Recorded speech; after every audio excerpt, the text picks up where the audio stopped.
Good morning, good afternoon, good evening. Welcome to Techstroverts, the podcast exploring the how behind the who of people working in tech.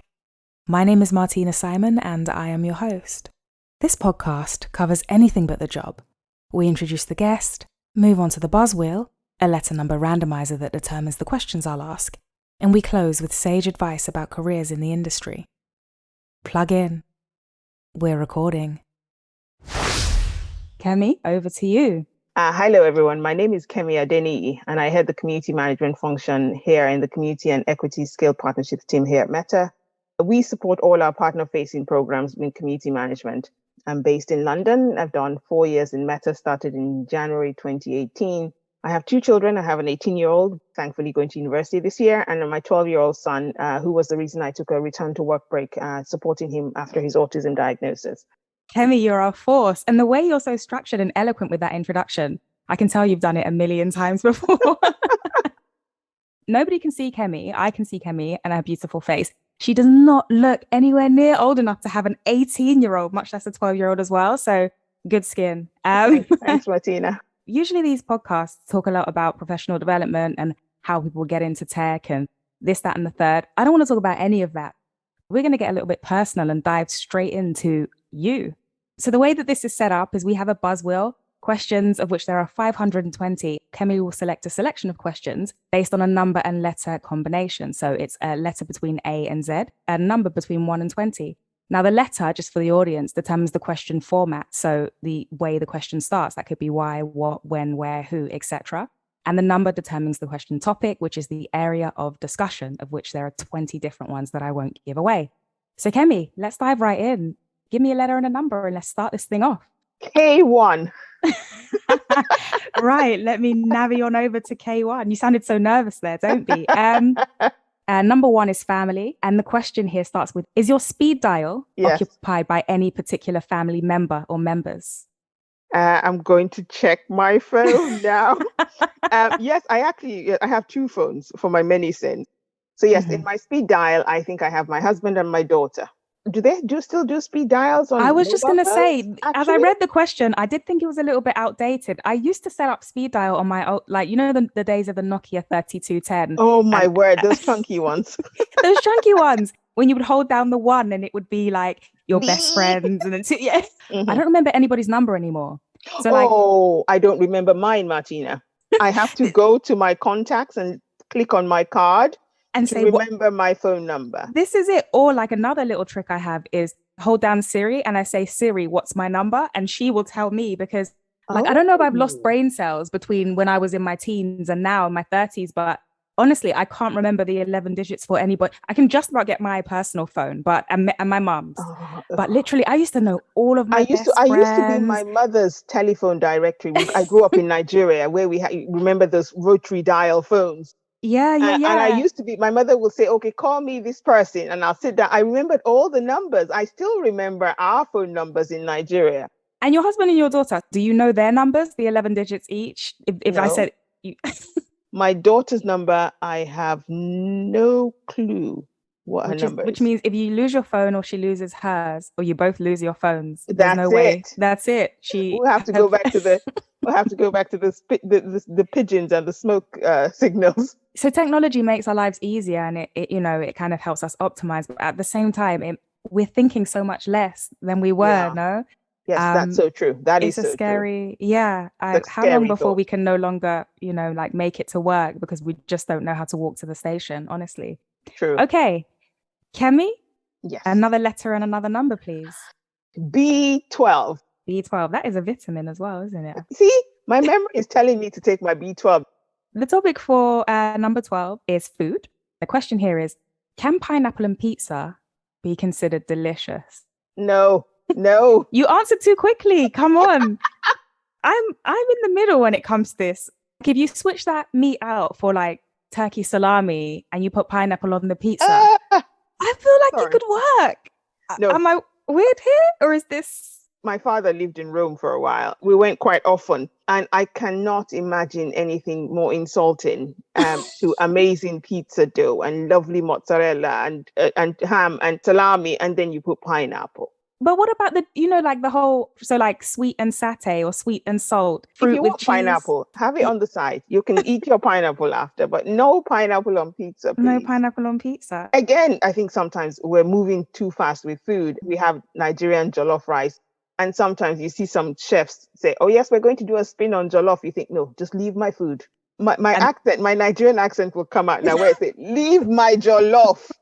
So you can imagine the Italians feeling incredibly insulted now okay, okay, when you okay. put pineapple on your. If you When want you pineapple with your pizza, put it on the side. can you speak any Italian? I only remember the swear words now, alas. Bellissimo. No, it's such a gorgeous language. It's very I know melodic. it is Yeah. so gorgeous. Yes, it is. Kemi, another letter and another number. Z15. Ooh, Z. Okay, so the topic for number 15 is nostalgia. So Z15 is describe a day from your childhood that you remember fondly. Oh, there are many days. I grew up in Nigeria and Mm-hmm. life was so different then. Life was so free. And my heart breaks because, again, Nigeria is a country of sort of reverse development where Mm, things that we had when I was growing up, we don't have anymore. We seem to be regressing in our development. And it breaks my heart when I go back, actually. mm-hmm, But nostalgia, growing up, the rain, I loved the rain. mm-hmm. And anytime it rained, it was time for Kemi to get out and go dance around in the rain because the rain was warm. Yeah, But the smell of the rain always, and people think I'm weird. I probably am anyway.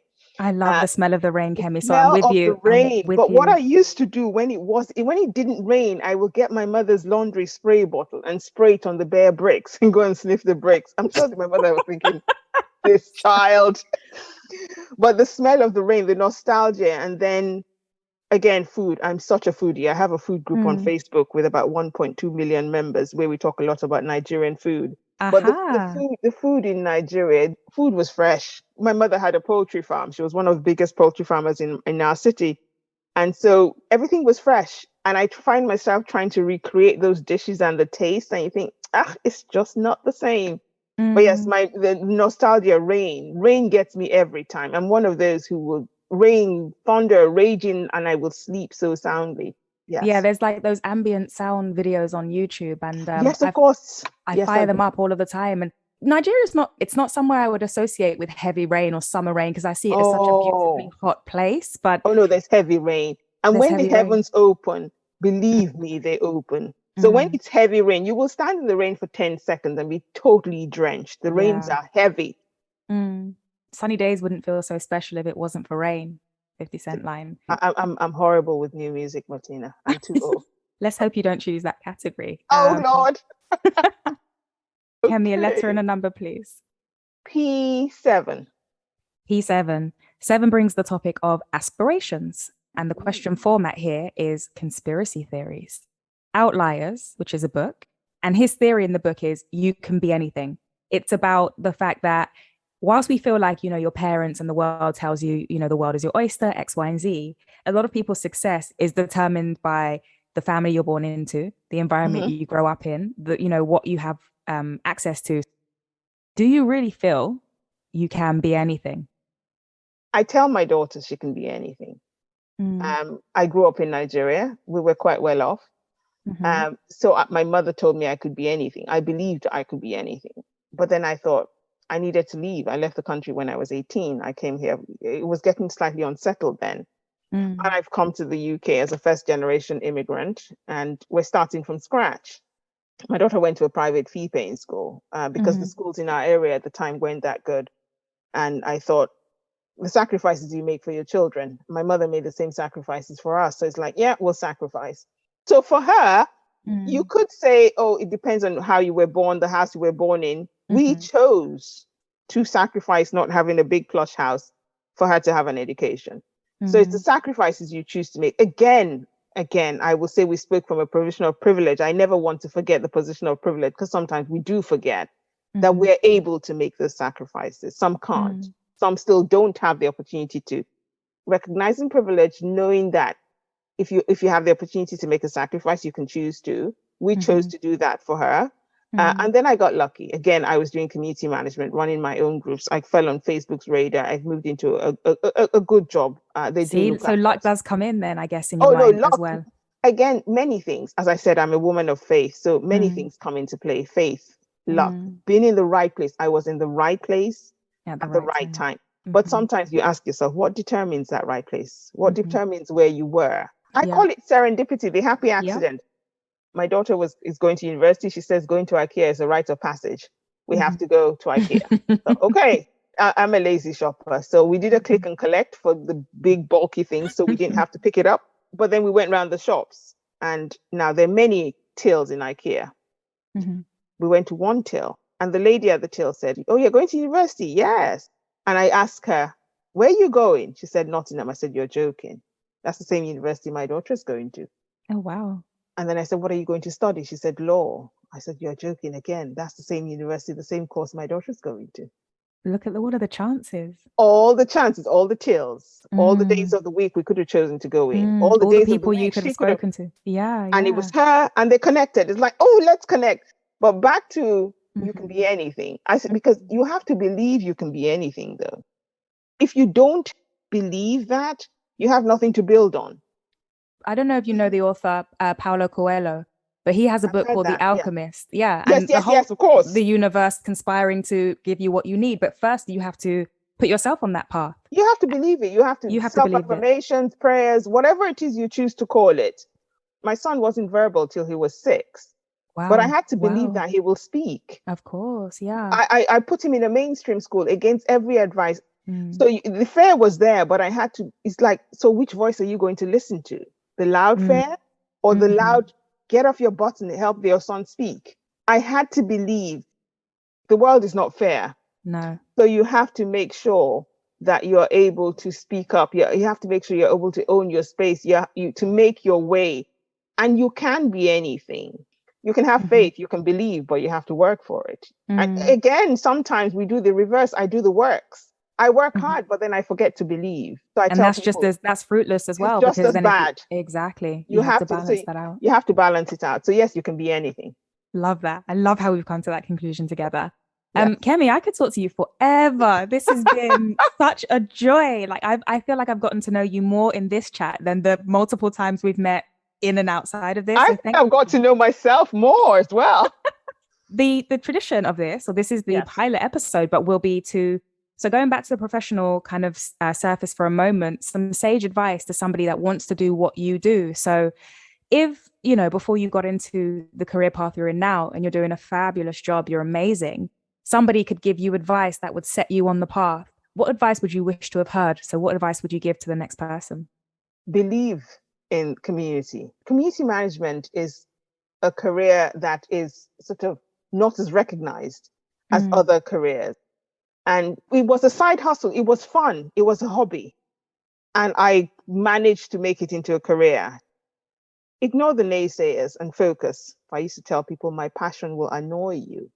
Don't kill your passion for what it is you do. I'm deeply passionate about community management, sometimes to the point of, yes, as I said, annoying people. But believe in your passion, run communities, get the practice in, and make the connections. Find out how you can better yourself, how you can improve your skills, how you can build those skills, get recognition for what you're doing, get certified. Community management is an industry that we're growing. It's growing now, for which we're incredibly proud to be one of those foundation members in the industry. And one of my remits is work is actually to push the industry forward. So I will tell you to make the connections. It's not even the skills, yes, the connections you make are incredibly powerful. And again, how you present yourself sometimes. Present yourself, always be very careful. And one of the things I'll leave you with this last piece of advice: assume anything you say will be on the front page of the New York Times tomorrow. I love that. Thank you so much, Kemi. This has been an absolute joy. I appreciate you having this conversation with me. Thank you so much, Martina. It will be great. I always say I never listen to myself speak. I might break that rule and listen to this one because there's a lot I need to pick up about myself as well. But this was great. All right. Well, we'll leave it there. Thank you so much, Martina. No worries. Goodbye. Take care.